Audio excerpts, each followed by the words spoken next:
ఆంధ్రప్రదేశ్కు చెందిన హజ్ యాత్ర 2026 విజయవంతంగా ముగిసిందని రాష్ట్ర హజ్ కమిటీ చైర్మన్ హాజీ షేక్ హసన్ పాషా తెలిపారు. రాష్ట్రం నుంచి హజ్ యాత్రకు వెళ్లిన యాత్రికులందరూ సురక్షితంగా తిరిగి వచ్చారని పేర్కొన్నారు. ఎన్నికల హామీ మేరకు విజయవాడ ఎంబార్కేషన్ పాయింట్ ద్వారా హజ్ యాత్రకు వెళ్లిన 333 మంది అర్హులైన హజీల బ్యాంకు ఖాతాలో ఒక్కొక్కరికి ₹1,00,000 చొప్పున ఆర్థిక సహాయం జమ చేసినట్లు వెల్లడించారు.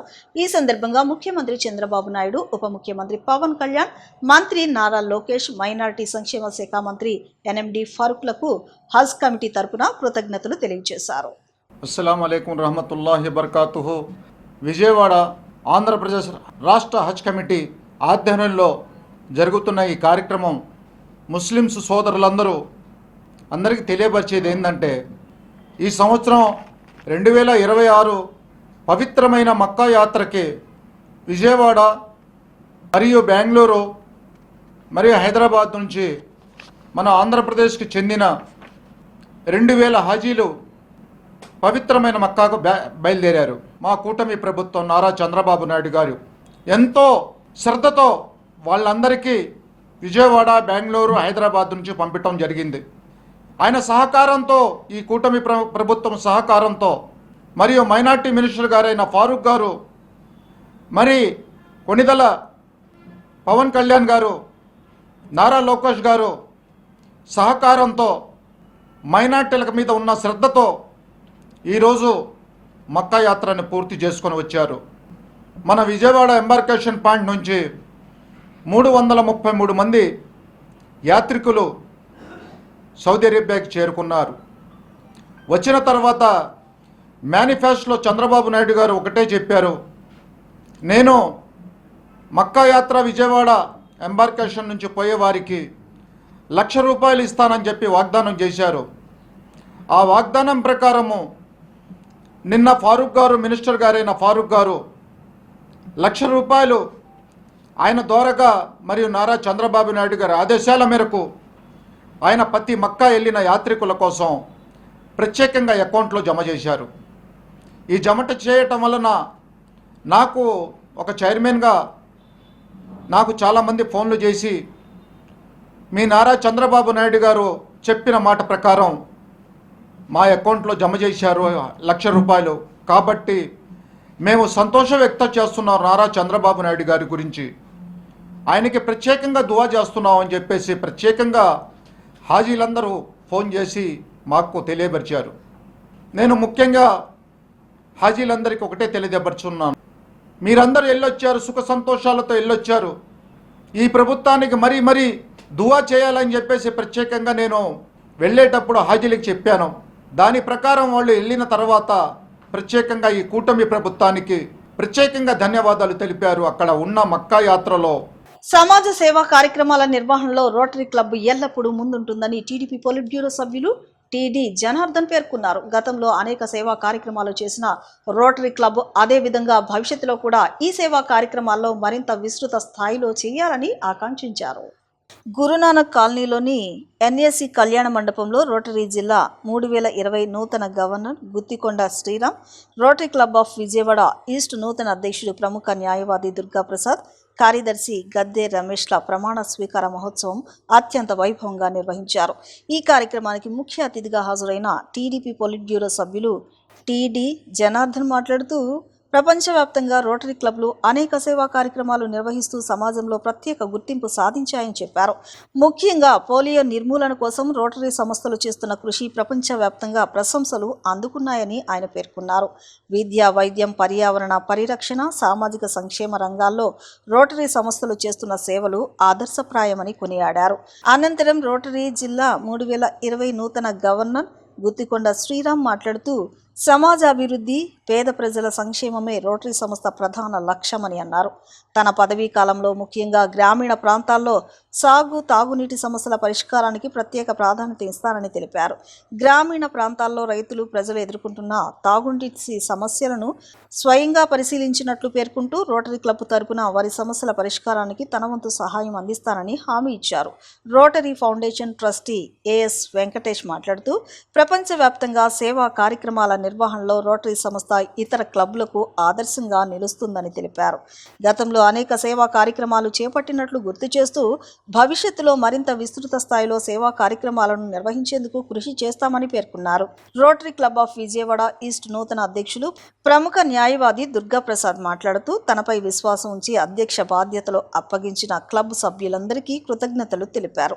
తన పదవీ కాలంలో విద్య, ఆరోగ్యం, పర్యావరణ పరిరక్షణ, సామాజిక సేవా కార్యక్రమాల నిర్వహణకు ప్రత్యేక ప్రాధాన్యత ఇస్తానని చెప్పారు. రోటరీ క్లబ్ సేవా సంప్రదాయాలను మరింత విస్తరించేలా కృషి చేస్తానని పేర్కొన్నారు. ఈ కార్యక్రమంలో రోటరీ క్లబ్ కోశాధికారి థామస్ చౌదరి, సభ్యులు అజయ్, రమాకాంత్, రమణ, వెలగపూడి వెంకటేశ్వరరావు, హరినాథ్ ప్రసాద్, రాంప్రసాద్, చెలసాని రమణతో పాటు పలువురు రొటేరియన్లు ప్రముఖులు పాల్గొన్నారు. నేను Sriram Guttikonda, district 3020 district governor 2026-27 సంవత్సరానికి. రోటరీలో 3 సంవత్సరాలు ముందుగా మమ్మల్ని ఎన్నుకుంటారు. 1 సంవత్సరం ఎగ్జిక్యూషన్ చేస్తాం ఈ డిస్ట్రిక్ట్ మొత్తాన్ని. కృష్ణా జిల్లా నుంచి శ్రీకాకుళం, ఒరిస్సా బోర్డర్ వరకు ఉన్న ఈ జిల్లా 3020. దీనికి గవర్నర్గా పనిచేయడానికి మా రోటరీ ఇంటర్నేషనల్, మా క్లబ్బులన్నీ కలిసి నన్ను ఎన్నుకోవడం జరిగింది.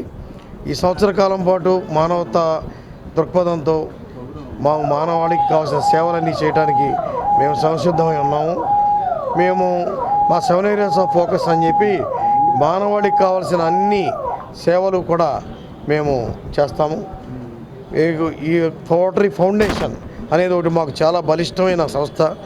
మా ఫౌండేషన్కి నిధులు సమకూర్చుకుంటాం, వారి నుంచి నిధులు తెచ్చి మళ్ళీ పనిచేస్తాం.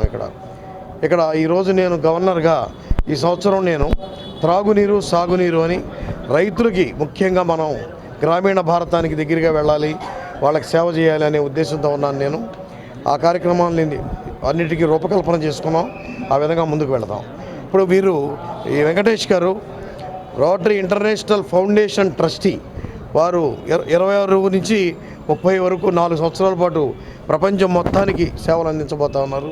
ఈరోజు చీఫ్ గెస్ట్గా ఇక్కడికి ఈ కార్యక్రమానికి వచ్చారు. వారిని రావటం మాకు ఎంతో ఆనందదాయకం అని చెప్పి తెలియజేస్తా ఉన్నాను. Venkatesh, I am a trustee of the Rotary Foundation, which is the charitable arm of Rotary International. So we, of course, as many of us know, we are headquartered in Chicago, and I represent the entire country of India on the board of Rotary Foundation.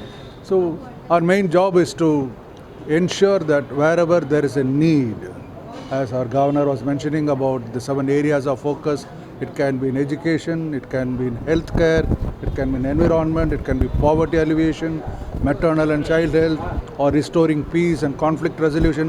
All these areas we get involved with to ensure that the community that we live in is a better place, is a safer place, a healthier place for all of us to live in. So that is our main focus, and of course we operate in nearly 200 countries and geographical regions with about 12 lakh members. That's what I do for the Rotary Foundation. ఇది 1973 సంవత్సరంలో స్థాపించారు. ఇప్పుడు 54వ సంవత్సరం. నేను ఈ club ప్రెసిడెంట్గా ఇప్పుడు ప్రమాణ స్వీకారం చేయడం జరిగింది.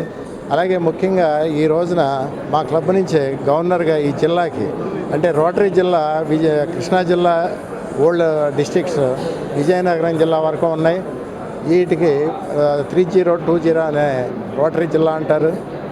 దానికి గాను మా గుత్తికొండ శ్రీరామ్ గవర్నర్గా మా క్లబ్ నుంచే ఈ జిల్లాకి ఎన్నిక కావడం జరిగింది. ఆయన కూడా ఇప్పుడు ప్రమాణ స్వీకారం చేస్తారు.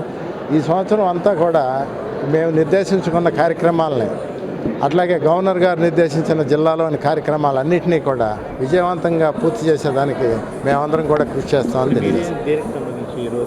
ఈ రోజున ఇన్స్టలేషన్ ఫంక్షన్ అంటే ప్రమాణ స్వీకారోత్సవం ప్రెసిడెంట్ సెక్రటరీలది, అట్లాగే డిస్ట్రిక్ట్ గవర్నర్ గుత్తికొండ శ్రీరామ్ గారు. గ్రామాల్లో మౌలిక సదుపాయాల కల్పనతో పాటు యువతకు ఉపాధి, ఉద్యోగ అవకాశాలు కల్పించడమే తమ ప్రధాన లక్ష్యమని గన్నవరం ఎమ్మెల్యే యార్లగడ్డ వెంకట్రావు తెలిపారు. గత ప్రభుత్వ నిర్లక్ష్యంతో గ్రామాల్లో మౌలిక వసతులు దెబ్బతిన్నాయని, ప్రస్తుతం నిధుల కొరత ఉన్నప్పటికీ ప్రభుత్వం అభివృద్ధి పనులను వేగవంతంగా చేపడుతుందని తెలిపారు. బాపులపాడు మండలంలోని కోడూరుపాడు, సేరి నరసన్నపాలెం, వీరవల్లి గ్రామంలో 1.07 కోట్ల వ్యయంతో నిర్మించిన సీసీ రోడ్లను ఎమ్మెల్యే యార్లగడ్డ వెంకట్రావు శుక్రవారం ప్రారంభించారు. అనంతరం వీరవల్లిలో ప్రజా దర్బార్ నిర్వహించి ప్రజల నుంచి వినతి పత్రాలను స్వీకరించారు. ఈ సందర్భంగా ఆయన మాట్లాడుతూ గన్నవరం మండలం కేసరపల్లిలో ఈ నెల 17న ఉచిత ఆర్టిఫిషియల్ ఇంటెలిజెన్స్ శిక్షణ కేంద్రాన్ని ప్రారంభిస్తున్నట్లు తెలిపారు. హెచ్సిఎల్ ఫౌండేషన్ ఆధ్వర్యంలో నిర్వహించే ఈ శిక్షణ ద్వారా యువతకు ఐటీ రంగంలో ఉద్యోగ అవకాశాలు మెరుగుపడతాయని పేర్కొన్నారు. గ్రామాల్లో తాగునీరు, రహదారులు, డ్రైనేజీల అభివృద్ధికి ప్రభుత్వం ప్రాధాన్యతనిస్తుందని తెలిపారు. పోలవరం కెనాల్ అనుసంధాన పనులు, బొడమేరు వరద నివారణ చర్యల కోసం ప్రభుత్వం భారీగా నిధులు మంజూరు చేసిందని వెల్లడించారు. ప్రజల సమస్యలను దశల వారీగా పరిష్కరిస్తామని ఎమ్మెల్యే హామీ ఇచ్చారు. ఈ స్కూల్లో గతంలో టీచర్ రిటైర్మెంట్ ఫంక్షన్కి వచ్చినప్పుడు స్కూల్లో +2లో 6 పీజీ టీచర్లు లేరంటే 7 లేరా? 7 కదండి. 7 లేరంటే 6 కేటాయించినందుకు ధన్యవాదాలు తెలియజేస్తూ, అలాగే ఇన్కంప్లీట్గా ఉన్నదానికి 12 లక్షలు ఇచ్చాం. అలాగే రాజా గారు కూడా కట్టిస్తా అన్నారు కదా, అది పసుకుర్తి రాజా గారికి కూడా ధన్యవాదాలు తెలియజేస్తూ, ముఖ్యంగా రేపు 17వ తారీఖున గన్నవరం మండలం కేసరపల్లి గ్రామంలో మనం ఏదైతే చెప్పామో ఏఐఎంఎల్ ఫ్రీ ట్రైనింగ్ ఇవ్వడం రేపు 17వ తారీఖున 99 కదా, 17వ తారీఖున ఓపెన్ చేస్తాం. హెచ్సిఎల్ ప్రతినిధులు వస్తారు. అలాగే నాయకులందరూ కూడా పేరు పేరున రమ్మని కోరుతూ, భారతదేశంలోనే ఏఐఎంఎల్ ఇప్పుడు ప్రపంచవ్యాప్తంగా ఉన్న హాట్ టెక్నాలజీ. అల్గారిథమ్స్ రాసే వాళ్ళకి మంచి శాలరీస్ వచ్చే భవిష్యత్తు కనపడే పరిస్థితి వాళ్ళ సమాజంలో ఉంది. మీ పిల్లలకి మంచి ఉద్యోగాలు వస్తే తప్ప మీరు ఎంతసేపు ఏదో ఒకటి అడిగే మీ కుటుంబం ఆర్థికంగా ముందుకెళ్ళాలంటే మీ పిల్లలకు మంచి ఉద్యోగాలు వస్తే తప్ప మిగతా ఏ రకంగానూ సాధ్యమయ్యే పరిస్థితులు కాదు. గతంలో వ్యవసాయం చేస్తే ఒక 5 ఏళ్ళలో 10 ఏళ్ళలో కష్టపడి పని చేస్తే ఒక ఎకరం పొలం కొనే పరిస్థితులు ఉండేవి. మారిన కాలంలో అవన్నీ వ్యవసాయం మీద పొలం కొనే పరిస్థితులు లేవు. వ్యాపారం చేసేవాళ్ళు చాలా తక్కువ పర్సంటేజ్ ఉంటారు, ఉద్యోగం చేసేవాళ్ళు ఎక్కువ ఉంటారు. India greatest country, independent country. ఎవడ కాళ్ళ మీద బతుకుతాడు, గొర్రెలు మేపుకునేవాడు, బర్రెలు మేపుకునేవాడు, ప్రభుత్వాల మీద ఆధారపడకుండా. కానీ ప్రపంచంలో ఏ దేశంలో అయినా కార్పొరేట్ కూలీలే, ఈవెన్ అభివృద్ధి చెందిన పాశ్చాత్య దేశాల్లో కూడా. అలాంటి ఈ దేశంలో ఇండియాలో సాఫ్ట్వేర్ జాబులు చాలా పెరగబోతున్నాయి. బోల్డ్ అని జీసీసీలు వస్తున్నాయి. రాబోయే కాలంలో ఐటీకి ఇండియాలో ఉజ్వల భవిష్యత్తు ఉంటుంది. బీకామ్ కంప్యూటర్స్ కానీ, బీఎస్సీ కంప్యూటర్స్ కానీ, బీటెక్ కానీ చదువుకున్న వాళ్ళకి, కంప్యూటర్ సైన్స్ చదువుకున్న వాళ్ళకి ఆ ఏఏ ట్రైనింగ్ తీసుకుంటే డెఫినెట్గా వాళ్ళకు 40 ఫస్ట్లో 20 లక్షలు 30 లక్షలు వచ్చినా అతి త్వరలో 70-80 లక్షలు, కోటి రూపాయల జీతాలు వచ్చిన ఆశ్చర్యపోకర్లా. ఆ చదువుకున్న వాళ్ళందరికీ ఫ్రీ ట్రైనింగ్ మనం ఏర్పాటు చేసామని. ఇండియాలోనే ఏ కంపెనీ చేయాలి, కంపెనీలు చాలా ఉన్నాయి. హిందుస్థాన్ హెచ్సిఎల్ కంపెనీ ఒకటే కాదు, ఐటీ కంపెనీలు ఉంది. రాజకీయ లబ్ధి పొందడం కోసం అధికార కూటమి ఉద్దేశపూర్వకంగా మైనారిటీలు, అణగారిన వర్గాల ఓటర్లను లక్ష్యంగా చేసుకుని తొలగిస్తోందని YCP state minority president Khadar Basha ఆరోపణలు గుప్పించారు. ప్రస్తుత ప్రభుత్వం వివక్షపూరితమైన ధోరణిని అనుసరిస్తోందని, రిజిస్ట్రేషన్ సమయంలో పారదర్శకతను అందించడంలో విఫలమయ్యారని వారు ఆరోపించారు. తమ ఓటు హక్కును కాపాడుకోవాలని, సంక్షేమ కార్యక్రమాలను పునరుద్ధరించడానికి, జగన్మోహన్ రెడ్డిని తిరిగి అధికారంలోకి తీసుకురావడానికి ఏకం కావాలని పిలుపునిచ్చారు. గుణదల్లోని ఎన్టీఆర్ జిల్లా వైసీపీ కార్యాలయం నందు రాష్ట్ర మైనార్టీ సెల్ ఆధ్వర్యంలో మీడియా సమావేశాన్ని నిర్వహించడం జరిగింది. ఈ సందర్భంగా YCP state minority president Khadar Basha మీడియాతో మాట్లాడారు. ఆంధ్రప్రదేశ్లో ప్రస్తుత ఓటరు ధృవీకరణ ప్రక్రియకు సంబంధించి ఉన్న ఆందోళనలను పరిష్కరించడానికి మాజీ సీఎం వైసీపీ అధినేత వైఎస్ జగన్మోహన్ రెడ్డి ఆదేశాల మేరకు వైఎస్ఆర్ కాంగ్రెస్ పార్టీ సభ్యులు ప్రజా అవగాహన కార్యక్రమం నిర్వహిస్తున్నట్లు తెలిపారు. అన్యాయమైన రాజకీయ లబ్ధి పొందడం కోసం అధికార కూటమి ఉద్దేశపూర్వకంగా మైనారిటీలు, అణగారిన వర్గాల ఓట్లను లక్ష్యంగా చేసుకుని తొలగిస్తోందని ఆరోపించారు. మైనారిటీ సాధికారత పట్ల వైఎస్ఆర్సీపీ నాయకత్వం కట్టుబడి ఉందని, గతంలో వైఎస్ రాజశేఖర్ రెడ్డి మైనారిటీలకు చేసిన సంక్షేమ అభివృద్ధిని గుర్తు చేశారు. ముఖ్యంగా 4% రిజర్వేషన్ను అందరూ గుర్తుంచుకోవాలన్నారు. ప్రస్తుత ప్రభుత్వం వివక్షపూరితమైన కేంద్ర ఎజెండాను అనుసరిస్తోందని, రిజిస్ట్రేషన్ సమయంలో పారదర్శకతను అందించడంలో విఫలమవుతుందని వారు ఆరోపించారు. మద్దతుదారులు అప్రమత్తంగా ఉండాలని, తమ ఓటు హక్కును కాపాడుకోవాలని, సంక్షేమ కార్యక్రమాలను పునరుద్ధరించడానికి, జగన్మోహన్ రెడ్డిని తిరిగి అధికారంలోకి తీసుకురావడానికి ఏకం కావాలని పిలుపునిచ్చారు. ముఖ్యంగా ఈ యొక్క మైనారిటీ అంటే గుర్తొచ్చే ఒకే ఒక 2 నాయకులు ఉన్నారు. ఒక నాయకుడు ఎవరంటే ఆయనే దివంగత నేత వైఎస్ రాజశేఖర రెడ్డి గారని చెప్పి, అప్పట్లో మైనారిటీస్ గురించి ఆలోచించి బాధపడిన నాయకుడు ఎవరంటే దగ్గర ఆంధ్రప్రదేశ్ చాలా మంది నాయకులు చూసింది, వందల మందిని చూసింది. కానీ మైనారిటీలు చాలా దిగజారిన పరిస్థితుల్లో ఉన్నారని తెలుసుకున్న నాయకుడు వైఎస్ రాజశేఖర రెడ్డి గారు 4% రిజర్వేషన్ కానీ, మైనారిటీలకి పిల్లలకు ఫీజు రియంబర్స్మెంట్ స్కీమ్ కానీ, హజ్కి ఫస్ట్ స్టార్ట్ చేసింది ఎవరు? హజ్ కంటే హజ్ కూడా మనకు అమౌంట్ కూడా ఇచ్చింది కూడా రాజశేఖర రెడ్డి గారే. అలాగే దుల్హన్ పథకం తెచ్చింది కూడా రాజశేఖర రెడ్డి గారే. ఇప్పుడు ఏదో మన వీళ్ళంతా దాన్ని ఫాలో చేస్తున్నారు. నేను చెప్తున్నాను ఒకే ఒక విధంగా. మరి ఇప్పుడు ఆలోచిస్తే మన శ్రీఎస్ వైఎస్ జగన్మోహన్ రెడ్డి గారు ఈ యొక్క దీన్ని ఆయన ఫాలో మొత్తం అన్నీ ఏదైతే మేనిఫెస్టో చెప్పాడో మొత్తం ఇచ్చారు ఆయన. ముఖ్యంగా ఒక మాట అడగదలుచుకున్నాను నేను చంద్రబాబు నాయుడు గారిని. చంద్రబాబు నాయుడు గారు 2014లో మైనార్టీస్ కోసం 17 వాగ్దానాలు చేశాడు ఆయన. 17 వాగ్దానాలు చేశాడు.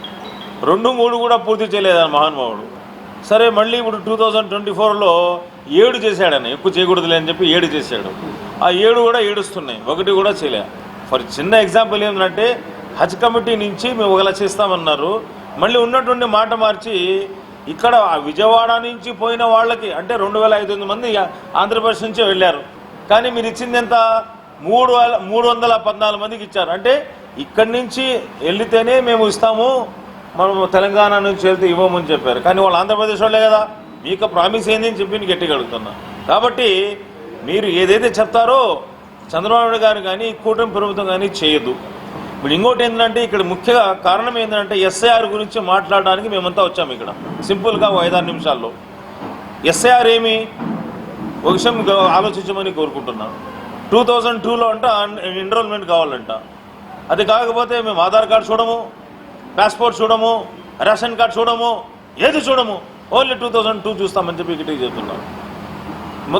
వైఎస్ఆర్ కాంగ్రెస్ పార్టీ మాజీ ముఖ్యమంత్రి వర్యులు జగన్మోహన్ రెడ్డి గారి ఆదేశాల మేరకు, అలాగే మైనార్టీ స్టేట్ ప్రెసిడెంట్ ఖాదర్ బాషా గారి ఆధ్వర్యంలో ఎస్ఐఆర్ ప్రక్రియ ఎలా జరుగుతుంది, అసలు ఏ విధంగా పనిచేస్తున్నారు అని చెప్పేసి స్టేట్ వైడ్గా తిరిగి ఖాదర్ బాషా గారు దీని మీద ప్రజలకు ఒక అవగాహన కల్పిస్తున్నారు. ఆయన చెప్పిన దాంట్లో మైనార్టీలు ఓట్లే ముఖ్యంగా టార్గెట్ చేసి ఎక్కడైతే ఎక్కువ మైనార్టీస్ ఉన్నారో అక్కడ ఈ కూటమి ప్రభుత్వం వచ్చిన తర్వాత మైనార్టీస్ అందరూ వైఎస్ఆర్ కాంగ్రెస్ పార్టీకి కట్టుబడి ఉంటారు. వైఎస్ఆర్ కాంగ్రెస్ పార్టీ మైనార్టీలకి మంచి ఉన్నత స్థానాన్ని కల్పిస్తుంది. గతంలో స్వర్గీయ రాజశేఖర రెడ్డి గారు కూడా 4% రిజర్వేషన్ ద్వారా మైనార్టీ పిల్లలు ఇవాళ మంచి ఉన్నత స్థానాల్లో ఉన్నారంటే అది కేవలం స్వర్గీయ రాజశేఖర రెడ్డి గారు ఇచ్చిన సెలవే.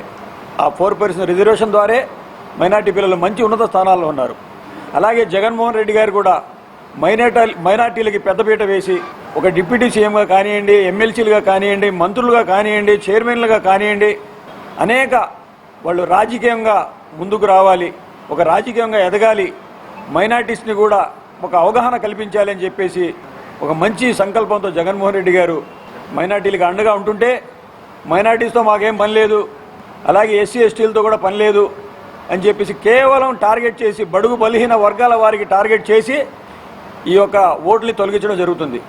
ఖాదర్ బాషా గారు చెప్పినట్టుగా ఏ ఒక్క డివిజన్లో చూసుకున్నా, ఏ ఒక్క కాన్స్టిట్యున్సీలో చూసుకున్నా సరే ఎవరు కూటమి నాయకులు ఎవరు రోడ్డు మీదకి వచ్చి మీకు బిఎల్ఓలు రోడ్డు మీదకి వచ్చి ఏ ఒక్కరికి కూడా ఒక ఫామ్ ఇచ్చినట్టు దాఖలాలు లేవు. వైఎస్ఆర్ కాంగ్రెస్ పార్టీ ప్రజల్లోకి వచ్చి తిరిగి వైఎస్ఆర్ కాంగ్రెస్ పార్టీ నాయకులు, అభిమానులు, కార్యకర్తలు రోడ్డు మీదకి వచ్చి మా అన్న జగన్ అన్నని మళ్ళీ ముఖ్యమంత్రి చేసుకోవాలి. అస్సలాము అలైకుం రహమతుల్లాహి వబరకాతుహు. జగన్ గారి ఆదేశాల మేరకు, మా అధ్యక్షులు వారు ఖాదర్ బాషా గారి ఆదేశాల మేరకు ఈరోజు ఎస్ఐఆర్ ప్రక్రియ అవగాహన సదస్సు పెట్టుకున్నాం ఇక్కడ జిల్లా ఆఫీస్లో. ఈ ఎన్టీఆర్ ఈ జిల్లాలోని ఇప్పుడు ఈ ఎస్ఐఆర్ ప్రక్రియ అనేది అన్ని చోట్ల అన్నీ బాగానే జరుగుతున్నాయి, కానీ మైనార్టీ ఓట్లు అనగానే అక్కడ వచ్చి చాలా ఇబ్బందికరంగా తయారైంది. దీని మూలాన ఎవరికన్నా లాస్ అవుతుందంటే మా మైనార్టీలకి బాగా లాస్ అవుతుంది.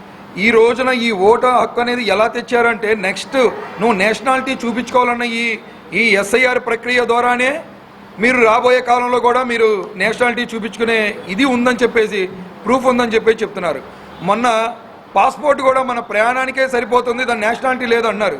ప్రతి కంట్రీలో కూడా తన పాస్పోర్టే తన నేషనాలిటీ. మనకి ఇండియన్ గవర్నమెంట్ ఇచ్చింది ఫస్ట్ నుంచి కూడా పాస్పోర్ట్ నేషనాలిటీగా ఇచ్చారు. ఈ రోజున ఎస్ఐఆర్ ప్రక్రియలో కూడా పాస్పోర్ట్ని తూచా పక్కన పెట్టేశారు. అంటే 2002లో చాలామంది ఓట్లు వేయలేకపోతే వాళ్ళకి ఆరోగ్యాలు బాగాలేక ఆ రోజు వేయలేకపోతే అక్కడ ఓట్లు లేకపోతే మీరు ఈ రోజున వారి పిల్లలకు కానీ వాళ్ళ మనవాళ్ళకి కానీ మైనార్టీల పట్ల ఇలాంటి ప్రక్రియలు తీసుకొచ్చి కక్ష సాధింపులు చేస్తున్నారు. ఎదుర్కొంటున్న సమస్యల గురించి చెప్పారు. ఈ రాష్ట్రంలో ఏదైనా ముస్లిమ్స్కి, దేశంలోనే ముస్లిమ్స్కి ఎవరైనా చేశారంటే అది వైఎస్ రాజశేఖర రెడ్డి గారు మరి జగన్మోహన్ రెడ్డి గారే చేశారు. 4% రిజర్వేషన్ ద్వారా ఎంతోమంది ముస్లిం విద్యార్థులు డాక్టర్లు గాను ఇంజనీర్లు గాను ఎంతో ఉన్న స్థితికి వెళ్ళారు. మనం చూసాం 2019లో మనం అధికారంలో వచ్చిన వెంటనే కేంద్ర ప్రభుత్వాన్ని ఒప్పించి రాష్ట్రంలో దాదాపు అప్పుడు 13 మెడికల్ కాలేజీలే ఉన్నాయి, ఇంకో 17 మెడికల్ కాలేజీ కావాలని చెప్పేసి జగన్మోహన్ రెడ్డి గారు దాన్ని పక్కా ప్రణాళికతో అన్ని మెడికల్ కాలేజీ పూర్తి చేస్తే ఈ నిద్రపోతున్న కూటమి ప్రభుత్వం ఏమీ లేదు, అదంతా మాయ అన్నారు. మాయ అన్న చోటకే మా కార్యకర్తలు కానీ మా నాయకులు కానీ కట్టిన బిల్డింగ్స్ తీసుకెళ్ళి మీడియా మిత్రులందరికీ చూపించారు. దాదాపు 6,000 సీట్లు ఉంటే 4% రిజర్వేషన్ అంటే దాదాపు 240 మంది డాక్టర్లు ముస్లిమ్స్ని చేసిన ఘనత జగన్మోహన్ రెడ్డి గారికే దక్కింది. అదేవిధంగా ఈ కూటమి ప్రభుత్వం ఎన్నో అడ్డంకులు సృష్టించి సపోజ్ మాకే ఎస్ఐఆర్ ఫామ్ ఇచ్చారు. మా ఇంట్లో నేను డాక్టర్ని, మా వైఫ్ డాక్టరు, మా అబ్బాయి డాక్టరు. వార్తలు ముగించే ముందు ముఖ్యాంశాలు మరొకసారి.